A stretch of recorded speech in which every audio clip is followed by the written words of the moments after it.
So this is my first time trying to make sauerkraut.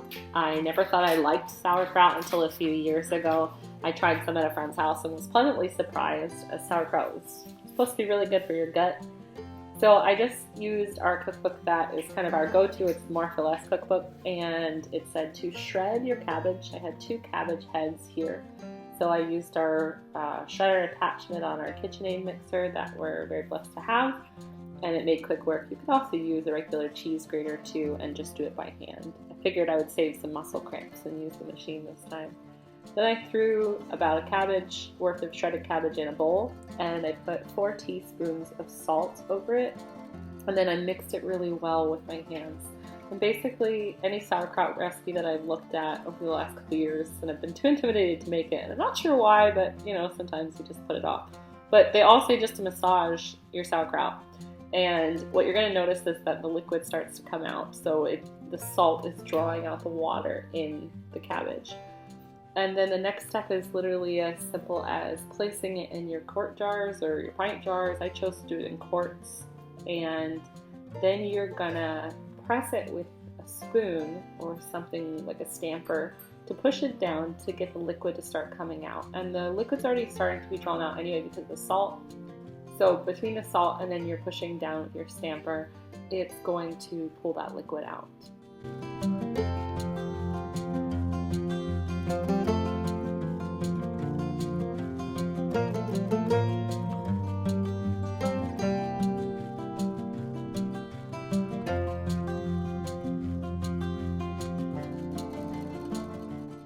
So I spent a lot of time pushing down with the spoon to get the liquid to start coming out. From stuff I've watched and read previously, I could have just left it alone and let it sit in the salt and it would create its own liquid, which I think is what I would recommend doing. Just let it sit in the salt for a while in its bowl and give it something to cover it to keep bugs out or whatever. I think that would actually probably be a lot less work, but it was a good little arm workout. I pressed down on this cabbage for a long time, probably like 10 minutes a jar. But it did get the liquid to rise eventually. But a quicker way probably would be to just salt it and leave it in the bowl covered for a little while, so that way the water starts to come out on its own and you wouldn't have to press it down as much.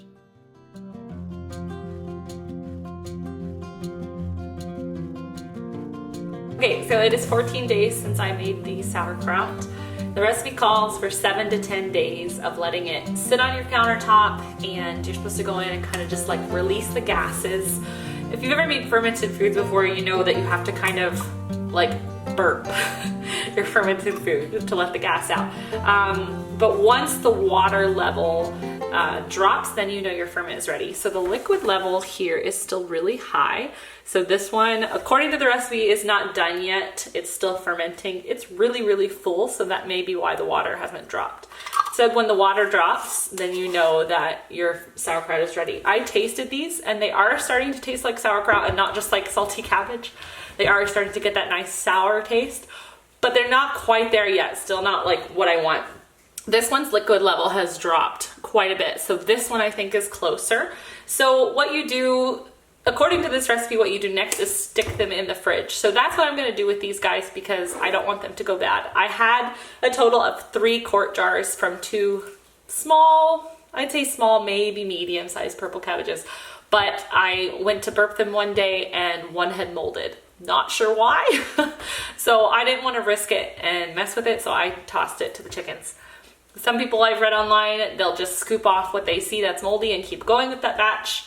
And I'm sure all the pros are like, yeah, don't waste it. But I figured I didn't want to risk it, and it was going to be a great treat for the chickens because they don't mind that kind of thing. I did taste it a few minutes ago, and it's tasting really good.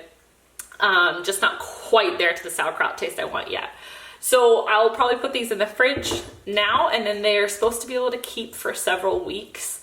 And if you want to keep it longer, you can preserve it through canning. Seeing as this is my first time doing it and we don't eat a ton of sauerkraut, I didn't want to make a big batch, and I figured I would just do it the fridge way this time. So I hope you'll try a little batch, and if you do, let me know. And if you're a pro at making sauerkraut and you're like, Sarah, this is so easy, come on.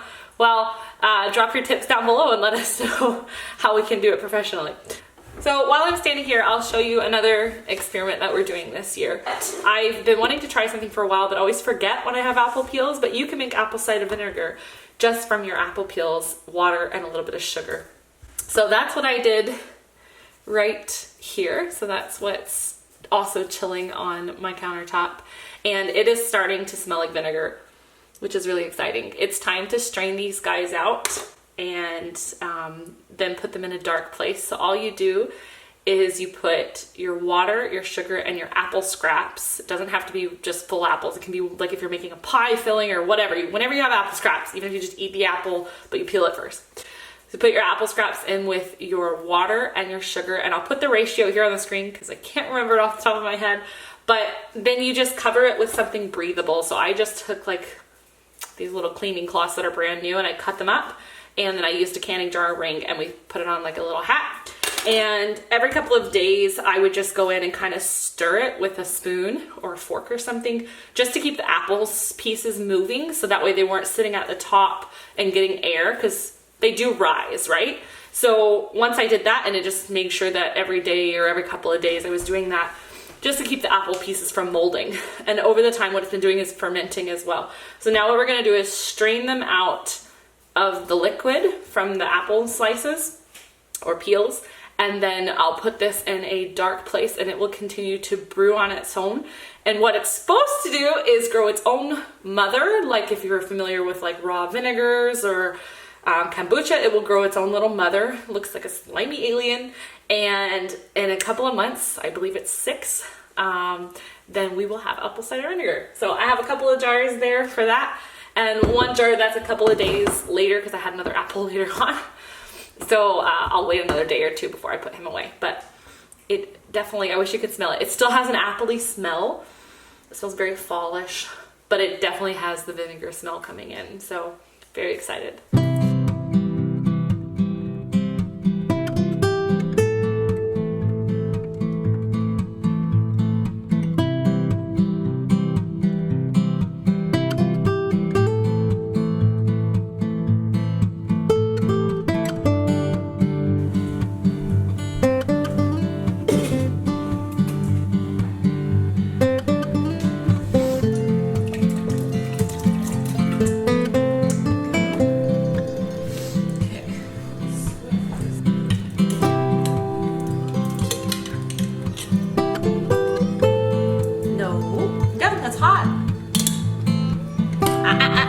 That'll burn your fingers.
We wanted to share some really exciting news. I'm sitting here editing the vlog and realized I did not get a clip in the moment I had wanted to, and it was just too much going on. But those of you who have been watching our vlog for a long time or following us on Instagram might know that when we got our cat last summer, we actually got 2 cats. We got them as kittens, and their names were Seal and Caspian. And we had them for 5 or 6 months. They were inseparable. They were outdoor micers, all of that. Well, last fall, in like the 2nd or 3rd week of October, there was a storm coming, and I don't remember if it was like a tropical storm or if it was just a bad thunderstorm. I can't remember. But Caspian, the kitten that you've probably not seen in a long time or never seen if you're new, Caspian disappeared and we could not find him. We talked to neighbors, we sent messages out to people, talked to our mail lady, searched our property, looked at other people's property, could not find him anywhere. So through all of that, Seal started to become an indoor cat because there are these creatures here called fishers. I'll let you Google them. They're kind of crazy, but sometimes they eat cats. And so we didn't want Seal to get eaten, and we figured that's what had happened to Caspian. I was pretty devastated, so was Josh.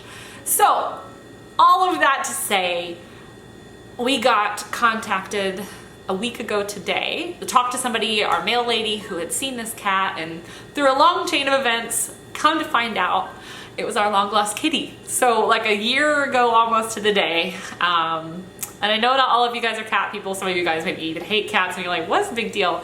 But I love cats, and Josh is secretly a cat lover too. And Caspian meant a lot to us, as Seal does. So anyway, turns out it's our cat. So I'm going to show you a little bit of footage of Seal and Caspian being introduced to each other, and Caspian is doing really well. Currently we have to keep the cats separated because they still don't like each other. I don't think they remember each other. It's been too long. But we are trying to amalgamate them back together, but in a way where they don't like pull all their hair out pull all their fur out in the meantime. So we're slowly reintroducing them to each other. But if you have any methods or know of like tried and true methods, or you're a cat expert or you're a vet, even better, comment down below and let us know. That's them hissing in the background. Seal, leave Caspian alone. We're getting there slowly. Anyway, Caspian's doing okay. Health-wise, he seems to be fine. He's now eating, slowly putting on a little bit of weight, and if we can get them to reamalgamate, we'll have 2 kitties again. So we'll see. His ears aren't laid back flat, which is a good sign. That means, look at him, but his ears aren't flat either.